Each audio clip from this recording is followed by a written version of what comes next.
Hi, welcome to the Happy Hustle Show randomly on a Sunday night. And it hasn't been one for ages. So I am here to explain why, explain what is going to be happening not this week coming, but the following week. And also to just check in with you and say Happy Mother's Day if you celebrate Mother's Day for all people with different types of mother situations going on. I hope you have had as good a day as possible. I hope you have managed to find some joy in today. I've had such a lovely day. So, first of all, my boy was home from uni for the weekend to celebrate Mother's Day, which has just been so nice. So, he came out on Friday.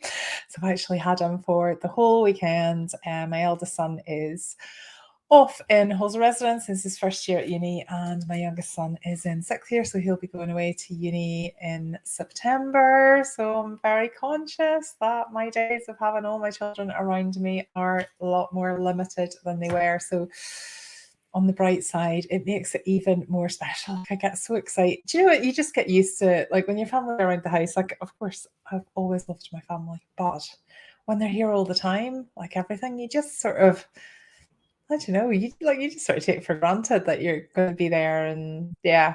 But actually, with my eldest son coming back, I get really excited about going to pick him up. It's dead exciting. Anyway, so they organised to take me out for lunch today and also to a like Florida style mini golf course that is in Dunfermline, which is about 40-minute drive from where I am, roughly. And it was a gorgeous day. And they did that because we love doing that when we're on holiday. So we always do that in Florida. And it's like one of the highlights. So they wanted to do Hi Ellen, lovely to see you. They wanted to recreate a kind of holiday experience. So they took me for lunch and took me for golf, and it was just fab, such a lovely day and really glorious sunshine. And then I dropped them both back at dropped Jared back at his uni flat and dropped his brother with him because he was going out with his mates tonight in Edinburgh. Celebrate. They've started to turn 18.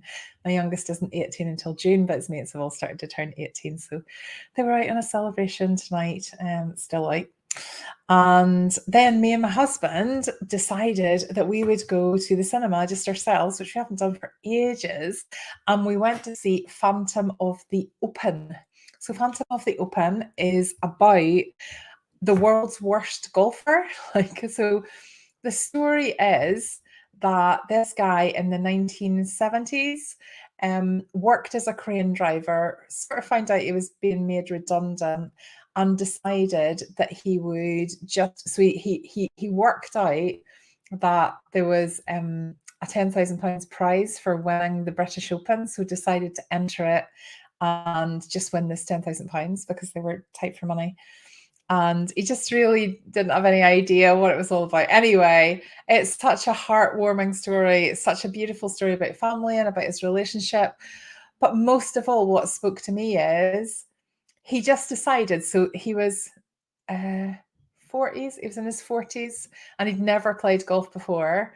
And he just got some golf clubs, entered like the biggest competition in the country, and he wasn't brilliant. The first round of golf he ever played was in the British Open, which is just amazing. And it's a true story. Like it was so interesting because they showed you the actual real footage at the end. But the reason that I wanted to tell you about this is like I still feel quite emotional about it. It's one of these films that I find it hard to talk about without getting emotional because it was just really, really lovely. But he was just an eternal optimist. So he just decided that's what he was going to do. And there that didn't think it was going to happen. He just thought he was going to win, and when he didn't, like spoiler alert, he didn't. But it didn't stop him from trying. Oh, hi Ruth, lovely to see you. It didn't stop him from trying. He remained optimistic. Everybody loved him, like even though he wasn't as good. And I guess it's all relative, isn't it? So he was in the British Open, he wasn't as good as the people that have been playing golf for 30 years. But he was all right. Like he wasn't terrible. and people loved him. Like, so the whole point of making the story now, so I won't ruin it in case you want to go and see it. Hi, Kat. But the point of the story is that he made a decision. He was going to start to do something that he'd never done before because he saw it on TV and he thought, I'd really like to do that. So he decided to follow his joy. He did it. It didn't work out the way he hoped, but without ruining the story, he tried a few more times and ended up becoming a little bit infamous for it. And really it worked. In the end, it worked for him. I don't want to tell you the end of the film, but in the end, it worked for him. And what was so wonderful about it was that because it was set in the 1970s, you know, he was trying to join a golf club and he was working class and he didn't have the right shoes and he didn't have, you know, it was a very kind of snobbish time, wasn't it? It's not like that now for the majority of golf clubs anyway. But he's trying to join this golf club and they were saying to him, you know, unless you have the shoes and unless you have £15, you'll need to buy shoes. And it was just all made quite difficult for him.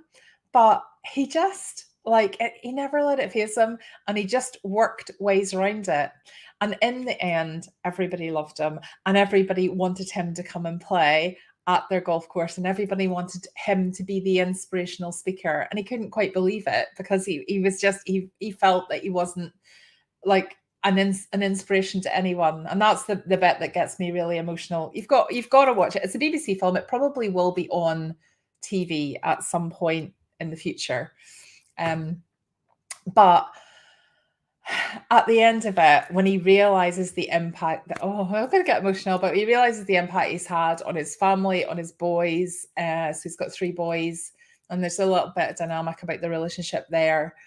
But when he's at this kind of awards dinner and people start to tell him about the impact that he's had by just following his dream and showing people what it is to just make a decision and go for it and make it non-negotiable, just like regardless of all the obstacles that he came up against and all the results that he didn't get, because of course he wasn't immediately able to compete with you know the top professional golfers, but people still wanted to speak to him. The newspaper articles were about him. People wanted to learn from him. And it just made me think about us and our journeys and about the decisions that you have all made. And I don't know who's watching this in replay, and I know there's more than 3 of you watching this. But I know for Ellen, Ruth, and Kat, who have all commented on here, I know how far you are in your side hustle journeys. And it's just amazing. Like, you've made a decision, you've taken action, all 3 of you, you've taken action, you've made something happen. And I'd love you to just stop and take stock of, you know, what have you learned? What are you now expert in? What is it that could be that, like the guy out of Phantom of the Open, what is it that you are doing that could be inspiring others? What is it that you can teach now because you've learned it yourself?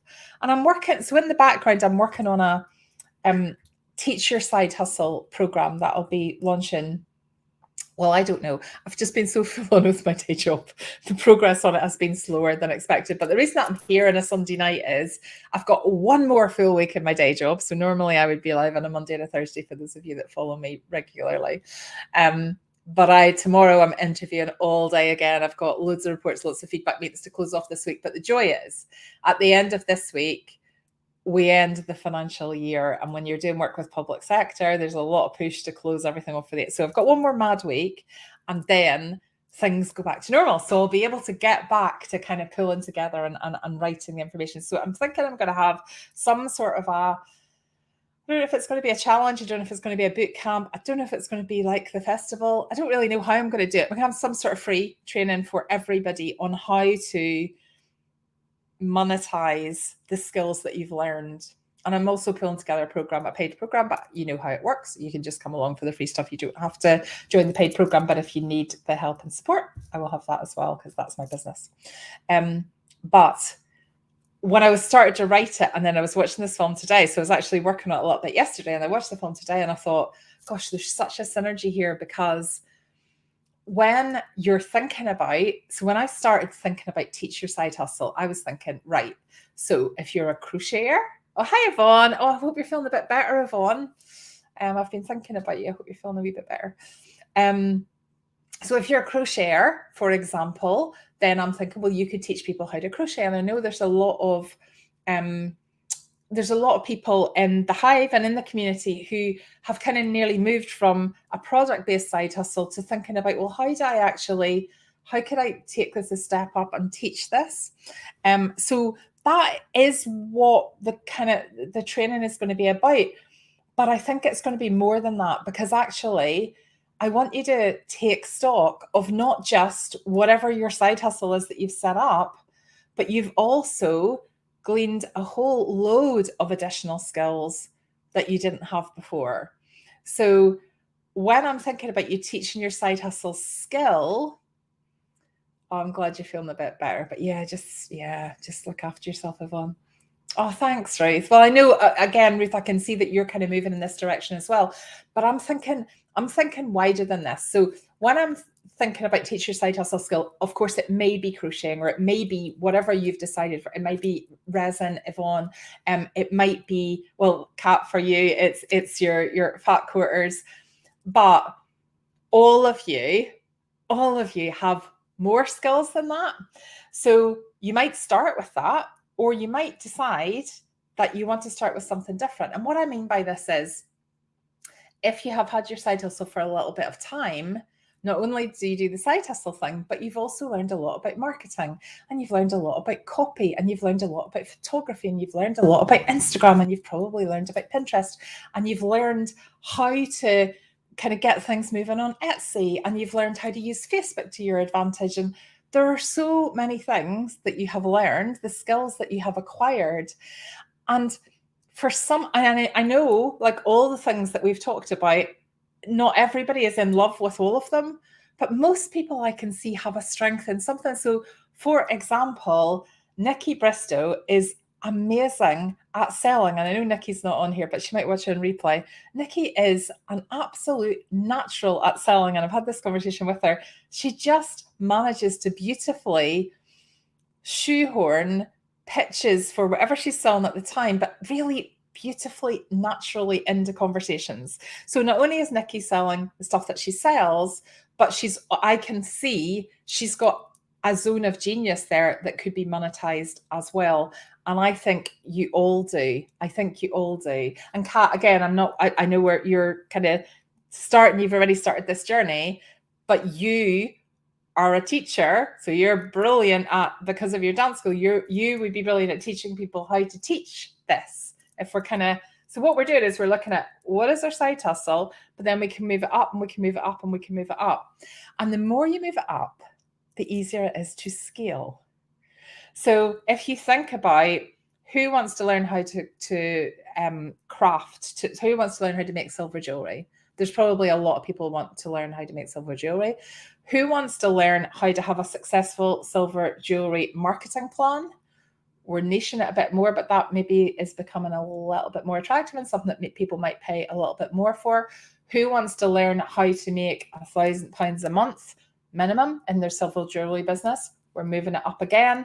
People are probably going to be prepared to pay more for that. So can you see there's a bit of a, so what is kind of unjumbling, not a word, in my thoughts when I'm thinking about teaching your side hustle is, I think there's a lot more you could teach here than you are probably thinking at the moment, if that makes sense. Some of you might already be kind of ahead of me on this, but I think once you work out how to teach it and the way that you love teaching it, and the reason that I'm dead excited about this is because I've had this on my list for ages, because it's part of the kind of success timeline, the beeline within the hive, and it's the top part, which is like mentor, teach other people, coach other people. And so I've had that as I need to create some content for this, which is where this has come from. But when I started to think about it, like, there are two things that light me up, really. One, helping people work out their side hustle idea. I cannot stop myself from interrupting people who are having conversations about side hustles and they just don't know where to start. Like, I love helping people draw that out and helping them see that they can change their life, that they can have like a different life by just monetizing something that brings them joy. You all know how passionate I already am about that. But the second thing I am really, really passionate about is training people to be trainers. And this clicked with me yesterday. So in my day job for the last 25 plus years, I have been a training consultant, but I have specialized over the last 10 years in train the trainers. So training people how to be great trainers, because there are lots of gurus out there teaching you how to pull together a course, and a lot of them are great.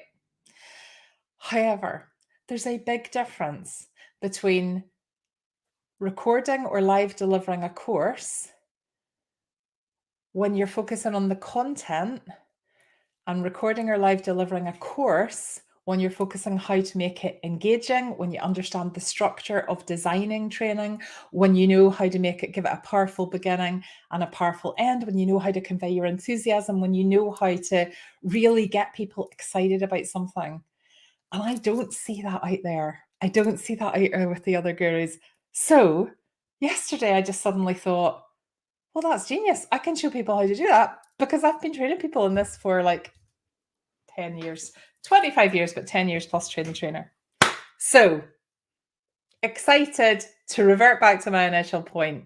Phantom of the Open, the film that I watched earlier, is basically about, it's never too late. Plot your course, and the people that love you will love you. Like, you don't have to be, so it was such a good example of, you don't have to be the person that wins the British Open to get the publicity and to get the people that want you as their motivational speaker. In fact, I couldn't even tell you who won the Open that year. It wasn't even, I mean, just wasn't a big part of the film at all. But I can tell you all about the guy with personality, the guy with enthusiasm, the guy who people can identify with, the guy who people want to kind of learn more from. And he's not the top guy, and he's not the guru, and he's not the person that's there going, you know, I have won 25 of these competitions or whatever. It's not that. So you just have to be at a level above the people that you want to teach, but you have to do it in a way that makes you engaging, that makes you likable, that makes you, and you have to understand the psychology of how to design something.